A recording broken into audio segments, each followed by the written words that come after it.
This is the 61st edition of the Kojima Productions Report with your host, Ryan Payton, and co-host, who's always been the co-host on the show, Ken Imaizumi. Hello, people. back from the dead. That's true, yeah. What happened? You haven't been on in months. I'm still there. You sound like it. Yeah. Well, actually, I've been working with, for a Tokyo Game Show for a long time. And right now, I'm doing something for the next step. Right. The next step, and then you're working on something before Tokyo Game Show, the Games Convention. Games Convention, yeah. Because we haven't talked to you since you went to Europe. Mm-hmm. And how was that? That was great. That was a great show. A lot of nice people there. Yeah. And some people call me like, Ken, you're Ken, right? Yeah. You're executive producer of Metal Gear, right? No, I'm not executive producer. I'm a producer, yeah. But he said, "You're Ken, right? Ken, you're Ken, right?" I was just like, I said, "I'm a cameraman," and he said, "Oh, or something." Yeah. Anyway, but And that was it. You just walked away. Then I show him my card. Mm-hmm. And he said, "Oh yes, you can." So he recognized you, but he didn't know where from. Like he was like, well, he was, he noticed, I was wearing the T-shirts, mm-hmm. So he noticed, this guy is from Kojima Productions, right? And he noticed my face, but he was not sure.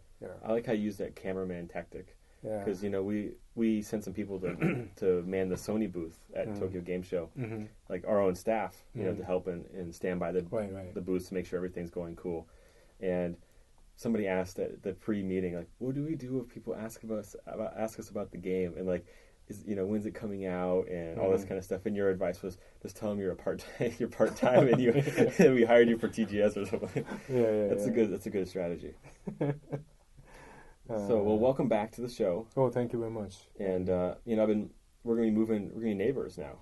We've been shifting around the desks at Tokyo Midtown, and I'm getting downgraded. Is this like a demotion? Because I know it's not a demotion. It's not? You're same role. Yeah, that's true. I'm same row as you, so maybe it's a promotion. But along with the promotion, you get a smaller chair, no partition.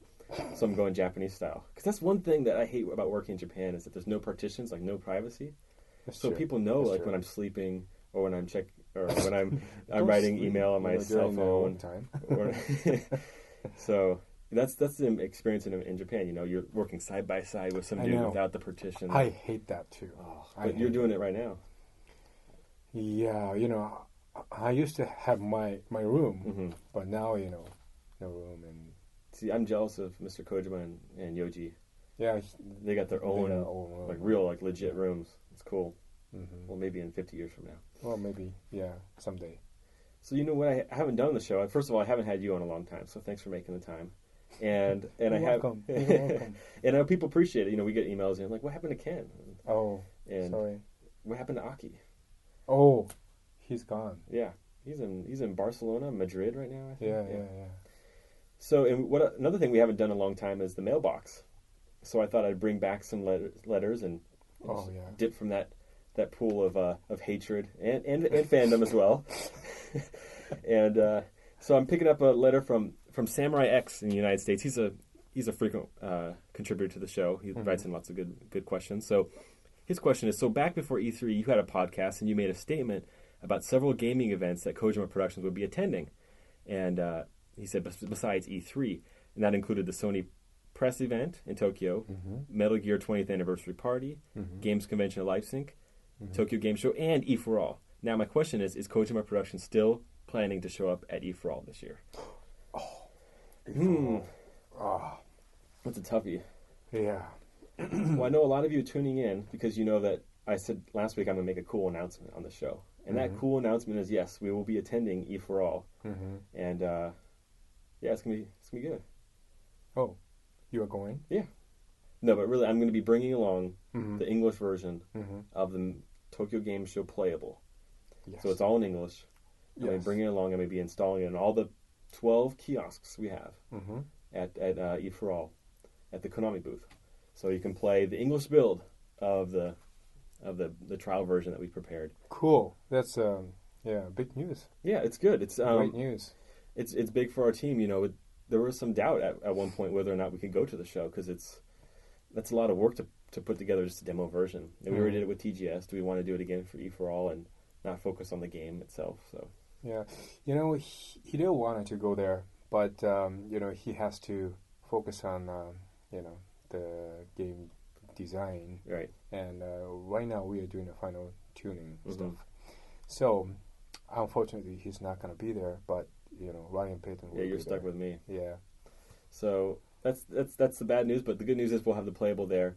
You get to check out all the stuff that you've been reading about and listening and hearing about on people's podcasts or on game sites, and the cool thing is that we have it's actually a slightly updated build. Now there's no new areas that weren't in the Tokyo Game Show version, but thanks to a lot of press that came in and played the game, and some of our guests and special guests who came in and played and made comments.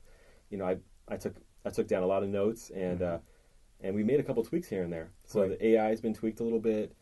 Some things of the interface, a lot of things you guys won't notice, but it's all under the hood, and it's going to make for a smoother experience. So right. I'm looking forward to hearing you guys' response. And so anybody in the LA area, be sure to check out E4All. That's I hope I get my dates right. It's October 18th to October 21st. Right. Yes, exactly. Thursday, yes. Friday, Saturday, Sunday. So, and we also have Metal Gear Solid Portable Ops Plus there. That's 2 kiosks, right? Yeah. 2 kiosks. Yeah, 2 kiosks, and you can. We prepared a special version for that, kind of like a bite-sized version of that game. So, and we have DDRs. Yeah, I don't know what else Konami's got. I think they have. Am I allowed to announce this stuff? Castlevania. Yeah, I saw Castlevania on the list. Dewey's there. I'm sorry, I didn't come prepared, but I know we have DDR. But this is the Kojima Productions podcast. We got enough to worry about. I know. So, let's. If you want to move on the mailbox, sure. I was gonna ask you how your new PSP's treating you. Oh, new PSP, yes. Did you get it? No, I didn't. No, but I know you have like this cool baby blue PSP with the TV tuner. Yeah. And I was wondering how's that working out for you? It's pretty cool.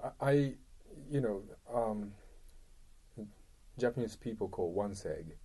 One seg? One seg. What's that?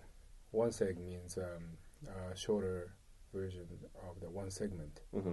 One seg tuner. TV tuner. I gotcha. Yeah, one seg TV tuner. And now most of the Japanese cell phone, like new Japanese cell phone, has a one seg tuner. Right. Too. And my friends tell me, they don't watch the TV, much.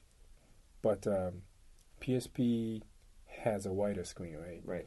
And like when we having a lunch or dinner, watching the TV show, that's pretty good. Yeah, absolutely. Pretty fun.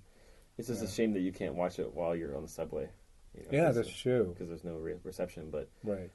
I'm tempted to pick one up because you can. I think the TV tuner only works with the new PSPs, right? You're right. Which is kind of unfortunate, but but a new PSP is pretty light and very, very good. Very light.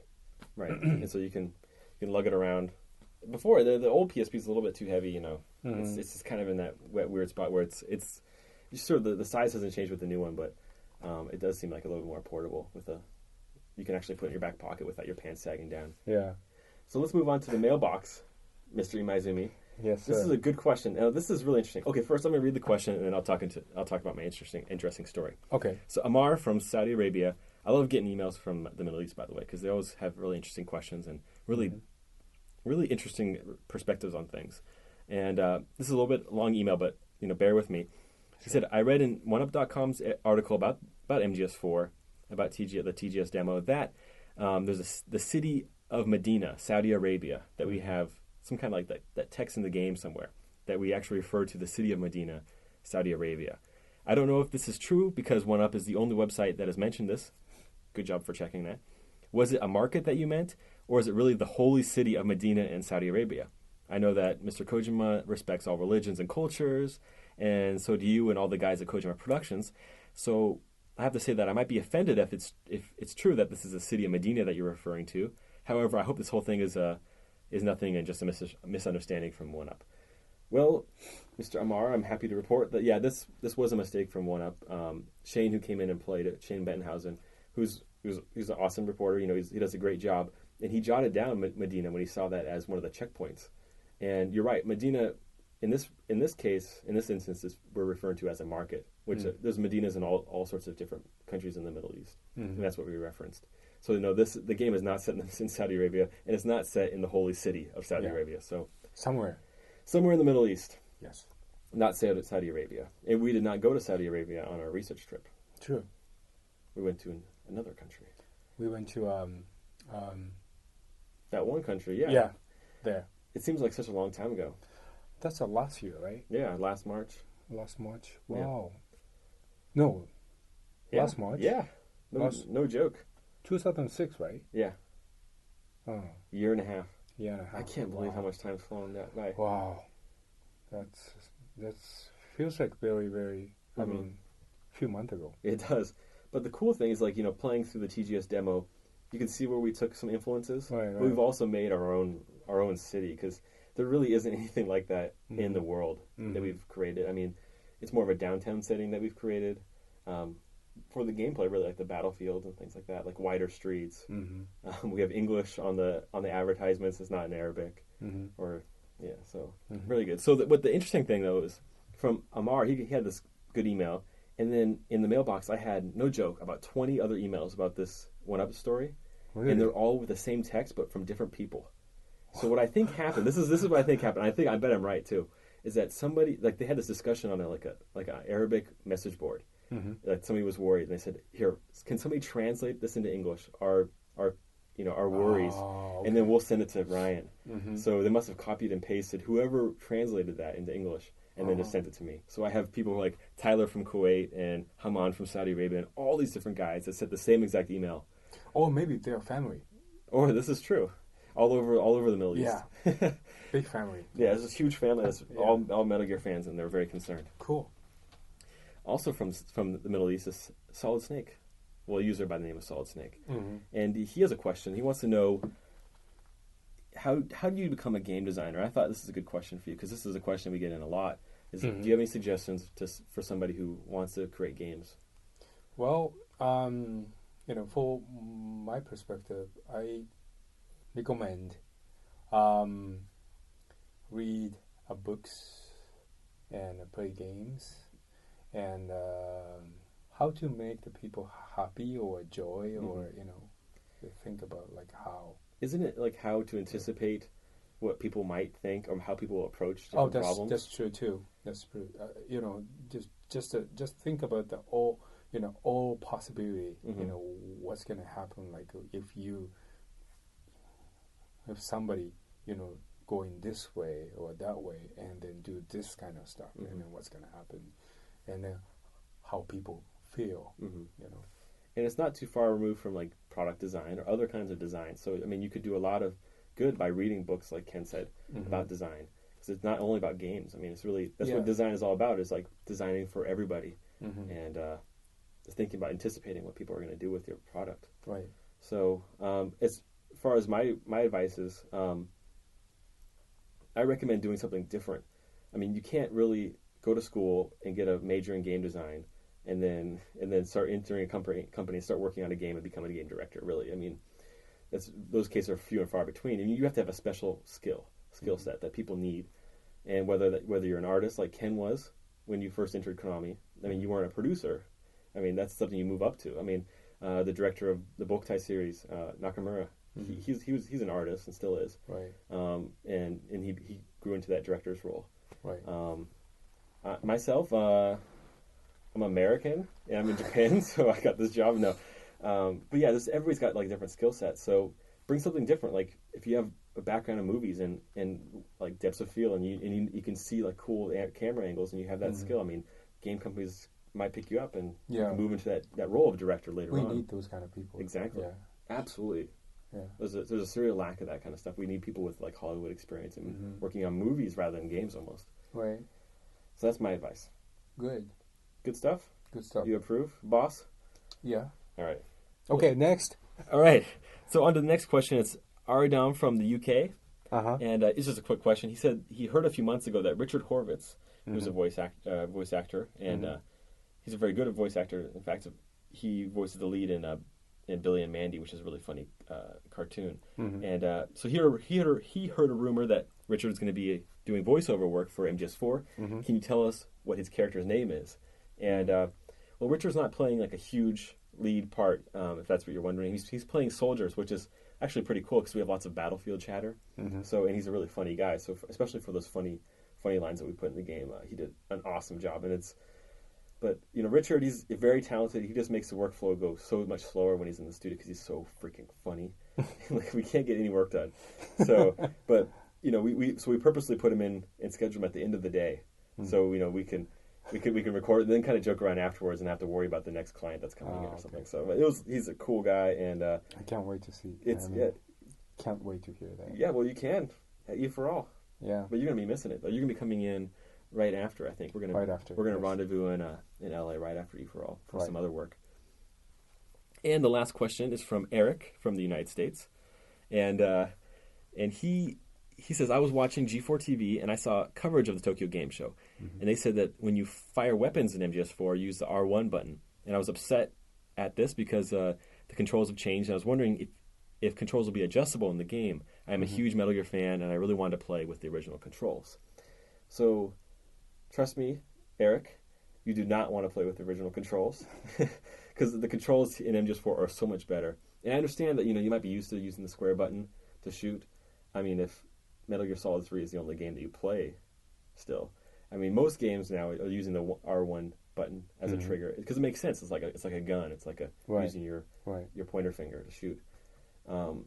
So unfortunately, because the way that we've remapped the controls, there are some things you can customize, like you can invert the controls, like invert the camera. You can change your aiming speed, all that kind of good stuff. But you can't remap the buttons because we have specific icons that come up, like the triangle button has a specific icon that comes up on the screen because it's text or context sensitive. So unfortunately, Eric, we don't have that in the game, but I think you're going to dig it. I think you're going to dig what we've done. I'm sorry, but you will like it. Yeah, exactly. Ken's crying right now, but I think, Eric, you'd be happy once you get your hands on the game. And I lied. There's one more question. Actually, it's not really a question. It's more of a request that came in from a listener. And I don't even know if he's a listener. Who's this from, Ken? Ryan Payton. Ryan Payton from Ohio. Ohio. Okay. He says, hi there. As odd as this is, my name is Ryan Payton, too.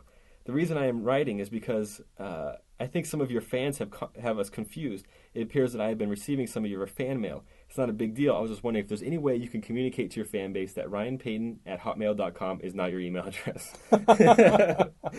So yeah, I think I just did communicate to the listeners that if you want to contact me, this mailbox on the Kojima Productions official site, that's the way to contact me.